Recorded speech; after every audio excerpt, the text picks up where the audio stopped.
farmers against the housing. So the president account, because I have support for the global farmers. So they wanted to make 20 acres to do affordable housing.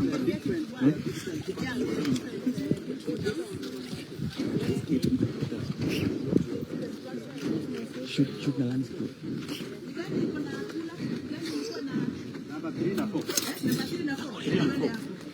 Because I wanted them to see the ones that have the cooling facility for avocado.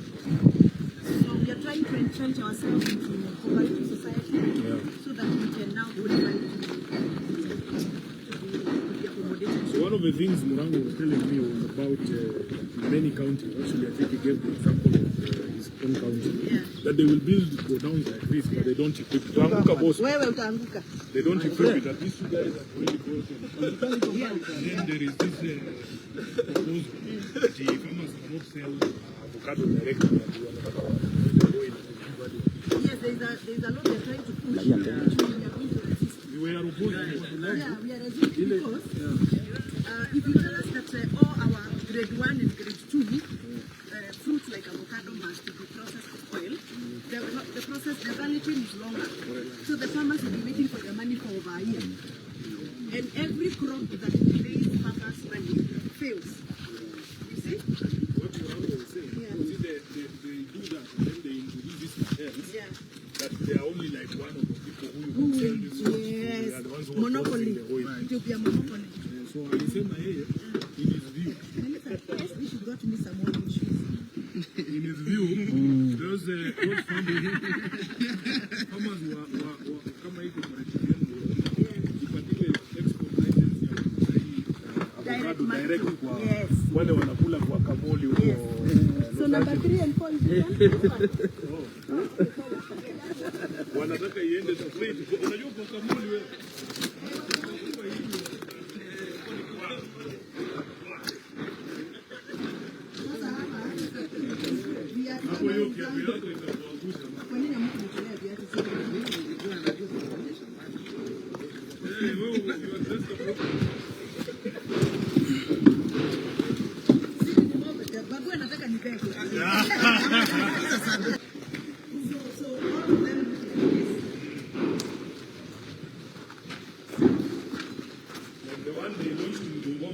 Right across from my mother's house, they made a lot of noise during the launch. So the cooling facility is supposed to be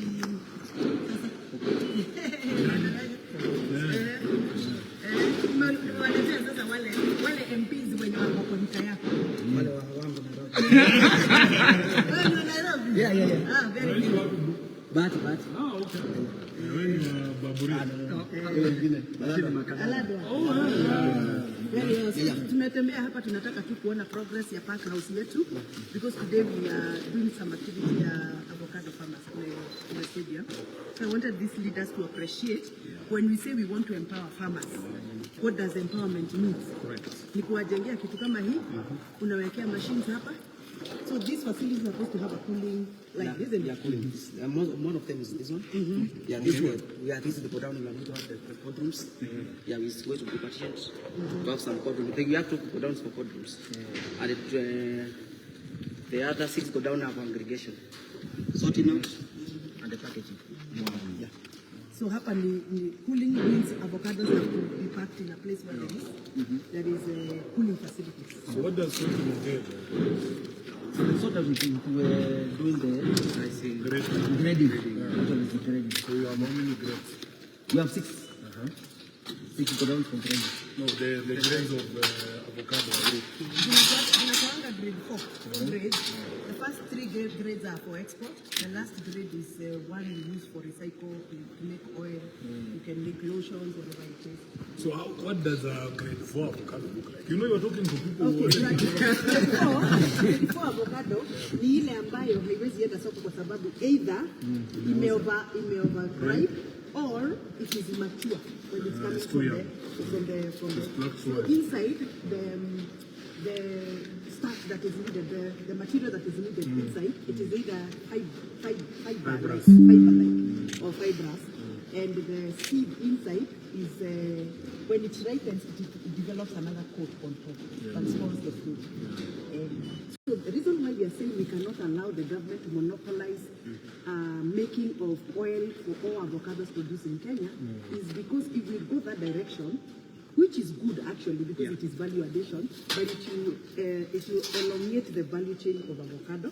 Farmers will become impatient with their money. That is number one. Number two, export quality is very expensive to grow because you have to improve the quality, the size of the fruit, and the quality of the fruit. So farmers have invested already for the export quality for the next 5 years. So now when you change the law and say, let us process the oil, huyu mwenye alikuwa invest for export, si atatomeka. Yeah, so this should be something that should be pre-planned for a longer time. Prepare the farmers that going forward, just grow avocado for oil. Sasa sitaweka dawa, sitaweka mbolea, sitatununua ile quality ya Hass na Fuete. I can plant any variety. Sorry? Farmers wanauza yes, wanauza kwa cooperative. The cooperative ndio wanatafuta soko. So what you're trying to do in Gathoni, we have been having a lot of farmers, but they have been selling directly to the brokers. So broker kigonga geti yako sitamuzie kile anataka. So they have been exploiting our farmers kabisa. I had gone for Muranga for benchmarking with my farmers on Wednesday, on Monday this week. And what we normally sell here at 30 bob, Muranga they're selling at 160 shillings. Here we sell at 30 bob to the brokers. But when you put them together, a kilo. Here we sell at 30 bob. But in Muranga they're selling at 160. Because they have bargaining power, because they have taken their farmers through what I'm talking about, the capacity building, giving the farmers the right variety of the avocado to plant, and taking them through the steps towards harvesting. Lakini hapa kwa sababu hatuna society, mkulima anafanya ile anataka. Broker na yeye anakuja, anatake advantage. So far kuna any factory yenye inafanya processing hapa? Hapa Kiambu. No, Kiambu we don't have, but in Muranga we have two that are doing processing. They are processing oil. So here, I am trying to negotiate with the county government to see. Kiambu ni private. A private or a government? Ni private, not any private. Yeah, it's all private, Yeah, so what have you agreed in terms of infrastructure? Because access to this place is a bit tough in terms of the road infrastructure. We are coming with a power station. Yeah, we are going to power transformer. Yeah. But right now we have a power on site, but it's just a single phase. Water? Water we are going to do a bore. Okay. Yeah. Roads? Road we were planning to do a road here. What they are planning across here to be a shortcut. But right now we are going to tarmac the marathon which you have used right now up to the. So who's doing that? National government. National government. It's already allocated. Yeah. It was actually part of this project. The water, actually, we are supposed to do a power station here. Because the power station that we have cannot sustain this. It is in Nyaga, so we are going to do, that was the original plan. We are supposed to have a power station for this aggregation center. So basically this is what Kiambu people wanted, especially the farming sub-counties. We have 6 sub-counties that are in farming in Kiambu County. We have Githunguri, we have Lari, we have Gatundu South, Gatundu North, Limuru, and there's one, I forgot the other one, but we normally 6. So the other constituencies, Roiro, Juja, Kabete, Thika, they are urban. So urban, they can do affordable housing. Lakini huku kwetu, hata kama tunataka affordable housing, Kikuyu is a bit modern. Yeah, we call it. So what is the sort of like timelines in terms of the completion process, and are you happy with the pace at which say you are supposed to have finished? Actually, what Madam Mcho is saying, we are supposed to finish at April of this year. But due to some circumstances, we haven't finished. Example, because of the topography of the area, we had to do a maximum a deep of 3.5 meters excavation deep, so that we can. What soil is there?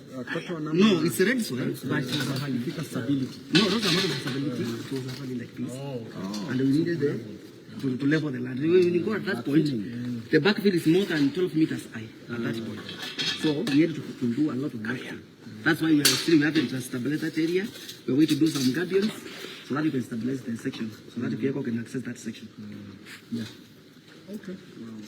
So basically, they are behind the time that we were supposed to have finished this project.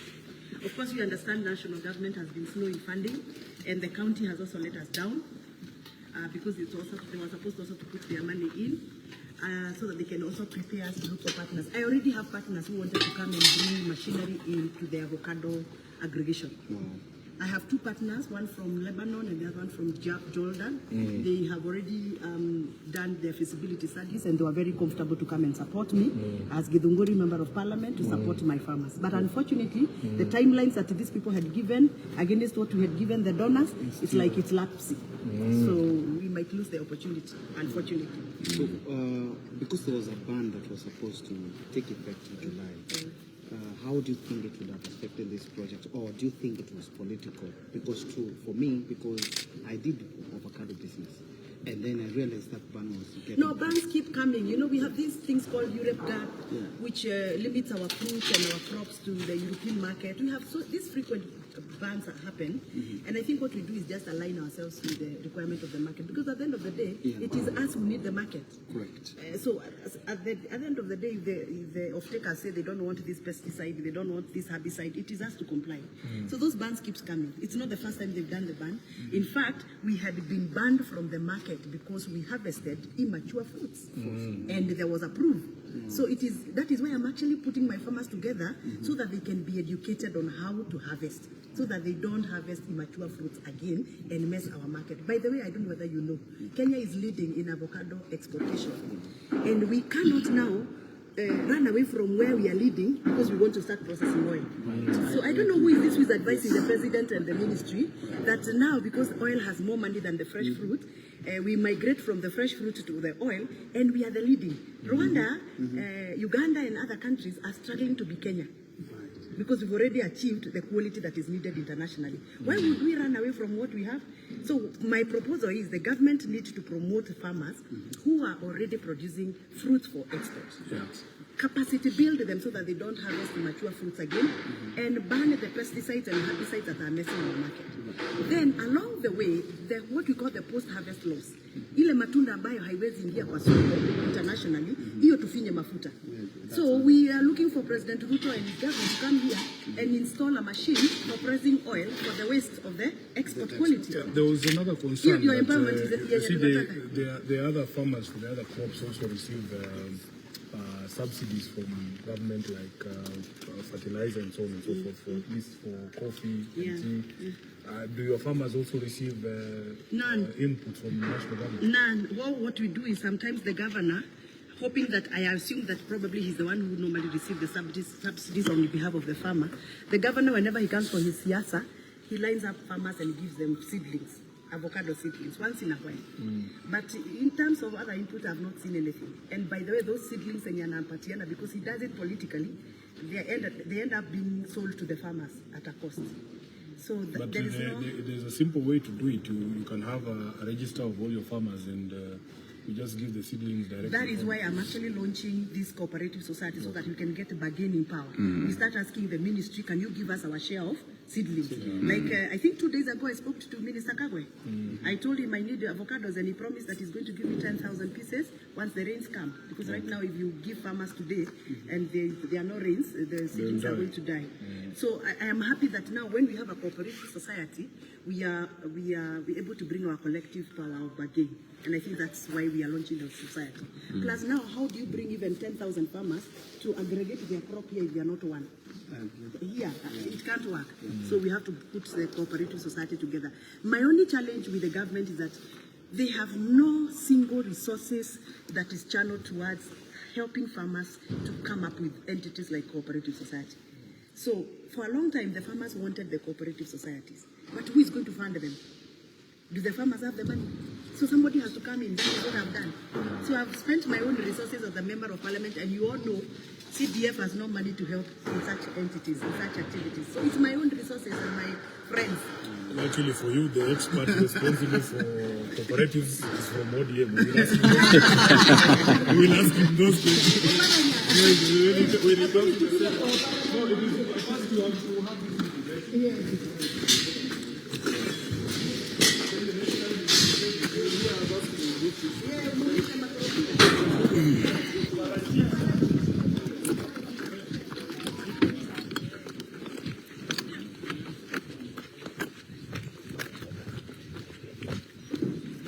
Deuri, come.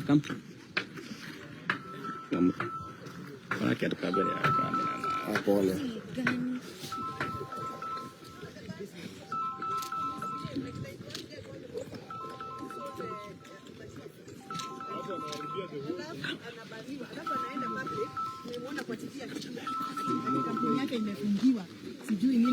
But the other ones were messy. They sell immature fruit.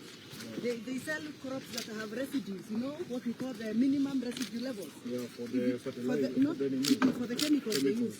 So if your minimum residue levels are high, your crop is going to be reverted back. Yeah. Habari ya jogo.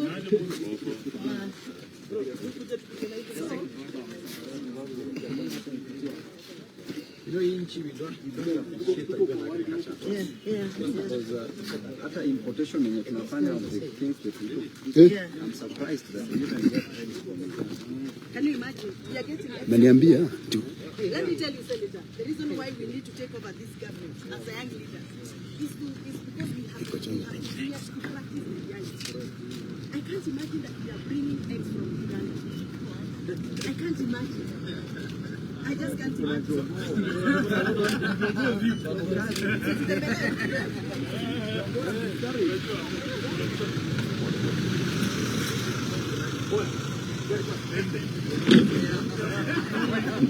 I've done. What was required to be done. This one, you're able to get the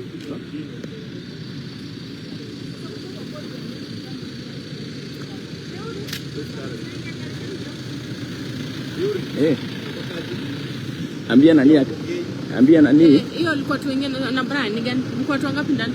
Kidogo kuja pale nichukue.